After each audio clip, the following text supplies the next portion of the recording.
¿Y qué le diría usted a los asistentes al Congreso sobre la dignidad humana en relación con la comunicación y con la tecnología, que es, en definitiva, el tema básico de la reunión? Lo primero que querría es intrigar a los asistentes.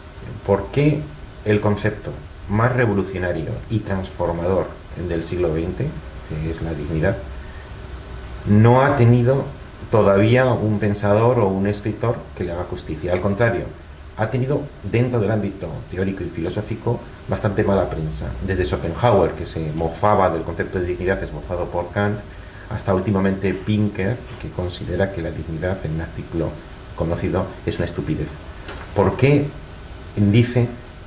la dignidad es el concepto más transformador, más influyente y más revolucionario del siglo XX, y sin embargo no ha sido objeto de reflexión y meditación filosófica?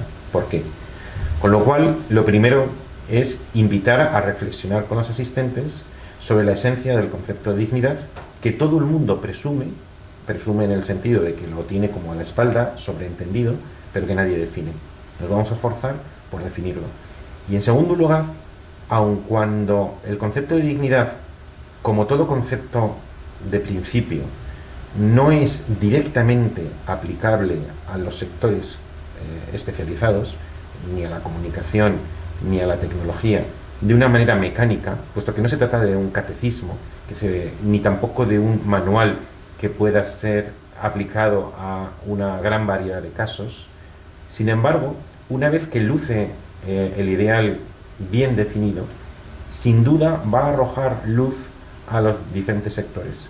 Y será interesante que los asistentes hagan ese paso entre la enunciación más abstracta, más ideal, que yo propondré, a la aplicación a los sectores. Insisto, no va a ser una aplicación mecánica o automática, será una aplicación problemática, una aplicación susceptible de muchas matizaciones.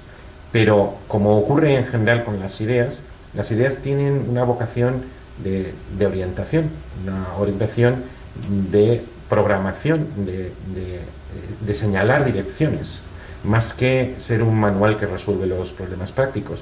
Pero indudablemente el definir con mayor precisión ese ideal va a arrojar luz sobre los diferentes sectores, y será muy interesante pedir la colaboración de los asistentes para que aquellos principios que son enunciados con carácter general en la conferencia sean luego aplicados con mayor precisión en los sectores que justamente constituyen el tema del Congreso.